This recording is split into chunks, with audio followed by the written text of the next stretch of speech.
Hey, I'm Angie. And I am Mason. I am Madison. We are making turkey pumpkin chili today. All right, ladies, let's go get our hands washed and then we'll get started.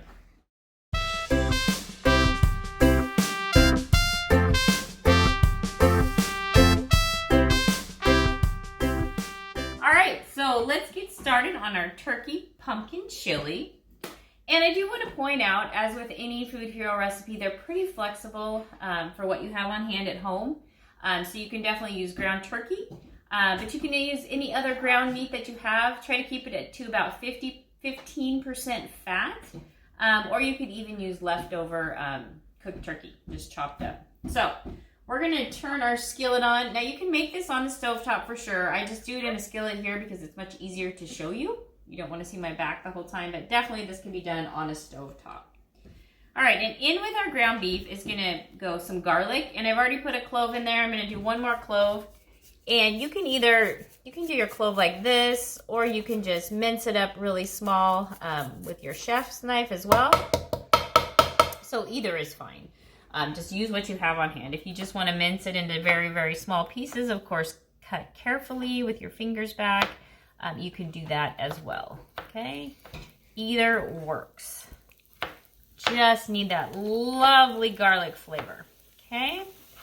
And then I am going to go ahead and finish dicing up. We've got onion that's going to go in here.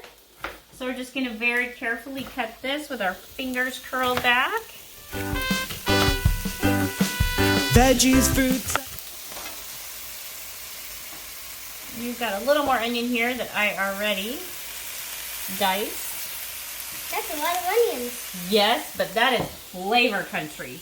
Is this chili? And on the recipe is, I know you love chili. The recipe calls for 2/3 cup of onion, but you can use a little more if you wish. Just kind of whatever your family's preference is. All right, so now I'm going to get the green pepper cut. So the first thing I'm going to do is cut the top off so we have a nice flat surface. And then I'm just going to go down each side, keeping those seeds inside as much as possible. Although this green pepper, I'll say, does kind of have a weird shape. Then that allows us to just easily pull those seeds off. We'll give those to our chickens, of course, right? And I'm going to go ahead and get this diced up. Now, while I do this, what I want you girls to do, I'm going to give you a bowl here, Madison. What I'm going to have you do is get the 2 tablespoons of brown sugar and put in here. And then Aislinn is going to make up our seasoning mix. Now the recipe calls for 1 package of taco seasoning mix, but there's also a substitution if you don't have that. So if you don't have that, you're going to sub 1 tablespoon of chili powder, 1 teaspoon of ground cumin, and 1 teaspoon of oregano. Okay? So you guys can just put that all together in this bowl here, and then we'll get that in at the end. Okay. The Popeye smoothies, pretty chill. Sunshine roll-ups have appeal. Kale dip is a real big deal. Give them more of that good stuff. All right, we're going to get the rest of our green onion in there. Okay, perfect. We're going to get this all stirred up. It's going to be so good. Make sure you're breaking up your ground beef in there. Okay, girls, so while our meat and vegetables are cooking, we're going to make up our broth. So this recipe calls for 2 cups of broth. And it says chicken broth, but if you wanted to use a vegetable broth or even a beef broth, that would work out fine. And we're going to make our own. So you can use the pre-prepared broth, but I always keep like a bouillon base on hand and even the powdered base too. So today I think we'll use this one. Girls, so we're going to do 1 teaspoon of the bouillon base per 8 ounces of water. And here we have 2 cups, which is 16 ounces. So how many teaspoons are we going to do? So we're going to do 2 teaspoons of our bouillon base with the 16 ounces of water. So I'm going to let each of you put a teaspoon in there. So you can just use the knife. Yeah, just go in and grab the bouillon base and then take the knife and just scrape it in there. Things that kids love. It's hard to get enough. We're healthy food. Okay, so our ground meat is cooked up very nicely here. We've got our pepper in there and our onion and our garlic. Can you smell that, girls? Yeah. It's starting to smell really fragrant and delicious. Looking good. So I think I can turn that down just a little bit for right now. So when we read our recipe earlier, we knew that we needed to drain our beans. So Madison, do you want to hand me the beans? We're gonna get those in here. So we've got kidney beans and white beans. And you can use any combination of bean that you want to. You just want to make sure that you're going to drain them and rinse them to get some of that extra sodium off. All right, so those are going to add some nice pretty color. Okay, and then we're going to get, we're going to go ahead and add our bouillon.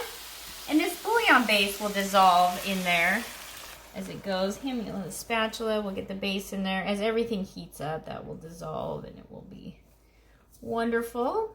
Okay, and I've got a heat-resistant spatula here, so that's why I can also use this in here. I'm going to turn the heat up a little bit more because we want this to come to a boil, but we've got a few more things to add. So we're going to add 1 can of diced tomatoes, okay? And one thing I want to point out about your cans too, which sometimes people forget, you should always make sure that you're washing off the top of your can before you open it. We store our cans, a lot of them in the garage. We have some shelves out there, and a lot of times they do get a little bit dirty on top. So it's especially important for us to make sure we're washing the cans off before we open them. So we're gonna get those diced tomatoes in there.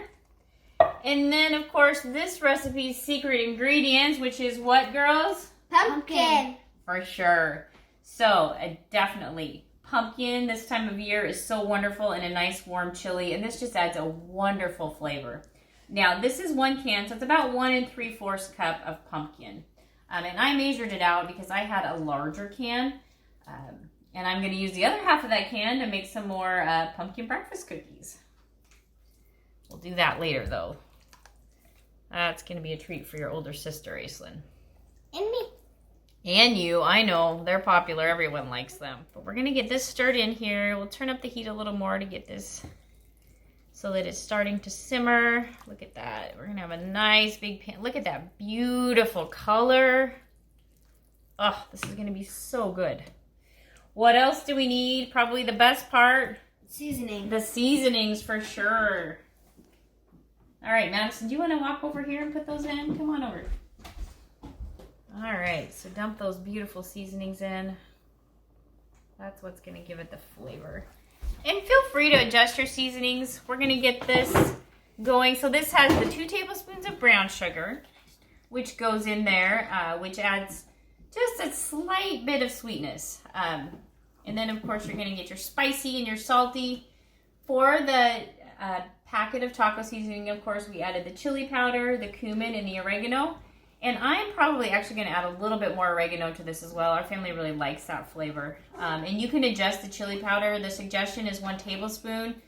You could add more or less. We'll probably stick with 1 tablespoon. And then I know your sister Avery, she always adds more chili powder to her individual serving because she likes it a little more spicy. You can even add some red pepper flakes if you wanted a little more spice to this chili. So the recipe says to simmer for an hour. But you can probably definitely get away with a little bit less time. But I would say at least a half hour we want it to simmer for. Just to let those flavors develop and meld and let it really cook into a nice thick chili. All right, so we're going to let that go ahead and simmer. And I'll put a lid on it. I'll help it a little bit faster. I might leave the lid just a little bit cracked there. And you want to make sure to check on it and stir because it does get pretty thick and you don't want any of it to stick to the bottom of your pan.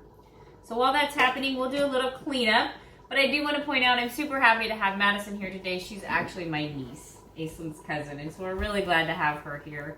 And we'll have a nice big pot of chili ready for when your mom and your sisters get back from the store, huh? Mm-hmm. Okay, girls, I think it's about ready. And like I said, the recipe says to let it simmer for about an hour, but we usually get away with about a half hour and it's good to go. But you can judge at home. Again, the beauty of cooking at home, you get to make those decisions for yourself.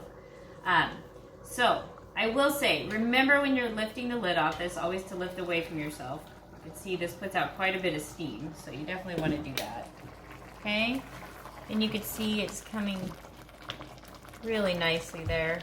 And we like a little bit more of the liquid, a little more broth. The longer you let it simmer, the more some of that is going to evaporate and the thicker your chili is going to get. So it's really up to your preference.